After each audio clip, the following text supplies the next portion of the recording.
Fala pessoal, aula de hoje do tecido ósseo. Esse cara aqui que parece fácil, mas na realidade ele é cheio de grandes informações. O tecido ósseo tem como principal função a sustentação do nosso corpo. Ele gera também movimento à medida que se associa aos músculos. Então vou colocar aqui locomoção.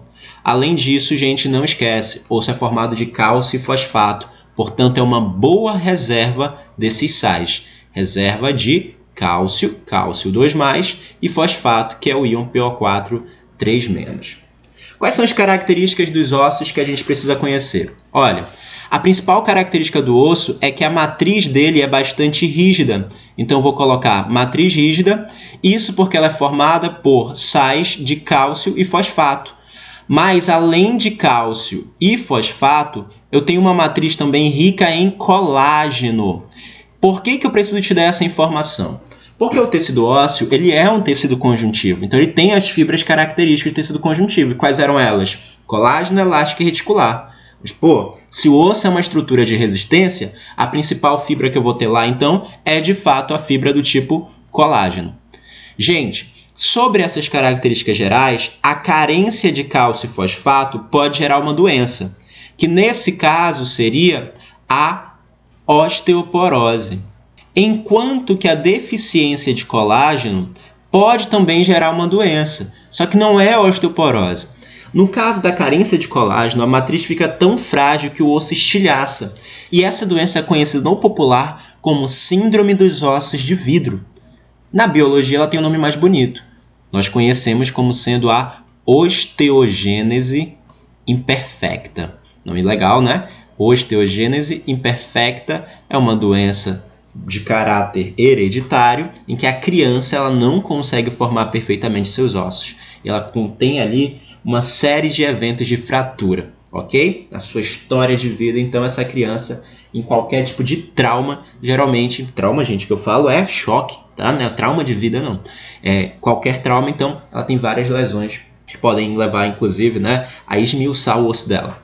Os tipos celulares característicos do tecido ósseo vão ser o osteoblasto, o osteócito e o osteoclasto. Ei, tem 3 células. Olha, blasto é jovem, célula jovem produtora da matriz. Cito é célula madura. A célula jovem, quando fica presa na matriz, o osteoblasto, quando fica preso na matriz que ele mesmo secretou, ele passa a ser um osteócito. O osteoblasto ele tem um grande volume celular. À medida que ele envelhece, vira um osteócito, a síntese de proteínas nele diminui. E, portanto, ele começa a sofrer uma atrofia no seu citoplasma. Então, o osteoblasto tem maior volume e o osteócito menor. O osteoclasto ele é um macrófago especializado. E como um bom macrófago, o que ele vai fazer? Fagocitar coisas. O osteoclasto é a célula relacionada a destruir a matriz extracelular. Então, olha, osteoblasto e osteócito produzem a matriz. Enquanto que o osteoclasto ele está relacionado a um processo de destruição. Ele destrói a matriz.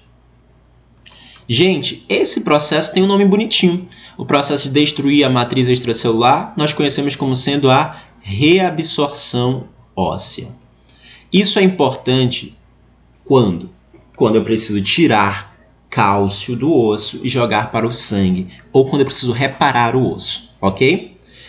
Olha, não está no nosso edital, mas pode aparecer. Existem 2 hormônios que regulam o cálcio e, portanto, a deposição do cálcio no osso, que é o hormônio denominado calcitonina e o outro hormônio denominado de paratormônio.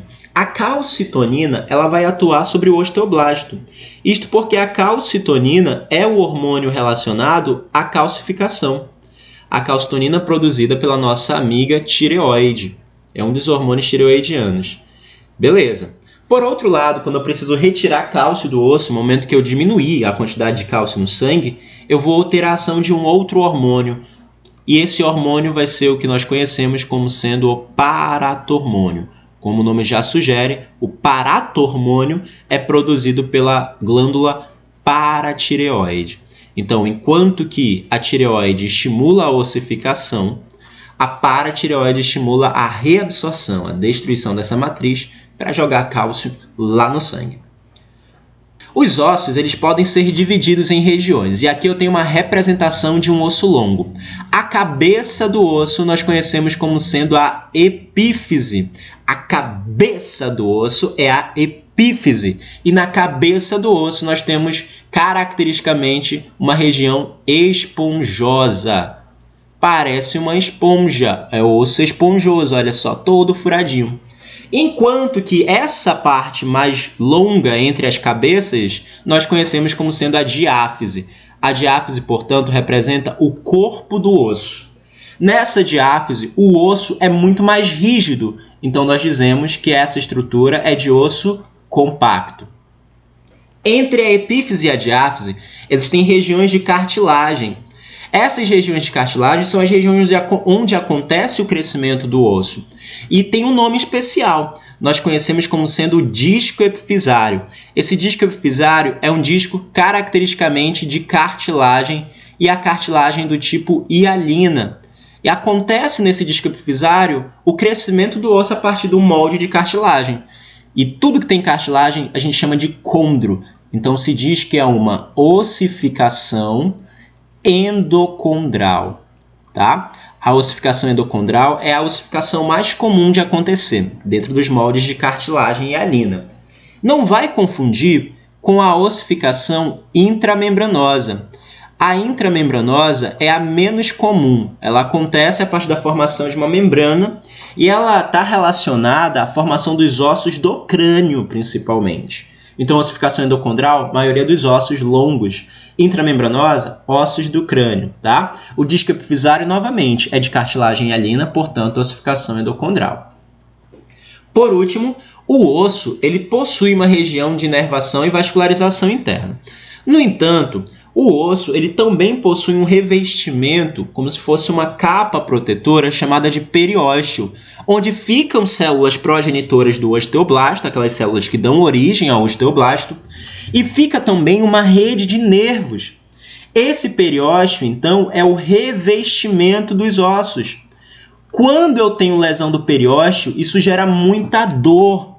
Quando uma pessoa quebra um osso, a dor mesmo dela é a dor de lesão do periósteo, porque dentro do osso propriamente dito eu não tenho tanta inervação assim. Gente, isso aqui pode aparecer na prova como sendo a dor do crescimento. O que é a dor do crescimento? A criança, quando está no processo de maturação dela, ela começa a crescer e aí esse periósteo começa a largar. Essa dor de distensão do periósteo é a dor do crescimento, tá? Quando dois ossos se tocam, gera dor. Por quê? Porque é o periósteo que está sendo atritado nessa região. Para finalizar essa parte da estrutura dos ossos, olha só. Dentro do osso eu tenho um sistema de canais. Os canais verticais nós conhecemos como sendo os canais de Havers. Então, canal vertical é conhecido como sendo o canal de Havers. Enquanto que os canais em sentido horizontal, olha só aqui, olha, no sentido horizontal, são os canais de Volkmann. Por esses canais passam grande quantidade de vasos sanguíneos e alguns nervos. Paulinho, o que é isso aqui, ó? Parece formiguinha. Não, gente, não é formiguinha, são os osteócitos, tá? Eles vão formar estruturas denominadas de lamelas concêntricas. Então, quando tu vê um tecido que parece ter um monte de formiguinha formando círculo, nem bate cabeça, é o tecido ósseo.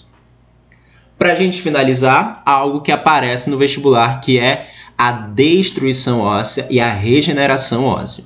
Olha só, digamos que tinha um amigo teu e ele estava andando de moto e, sem querer, ele não viu um caroço de Tucumã, a moto passou por cima do caroço, derrapou, ele caiu e quebrou a perna. Meu Deus, o que vai acontecer? Calma, teu amigo tá bem. Ele vai para o hospital e lá no hospital a gente vai fazer tudo o que é preciso e colocar ali um gessinho.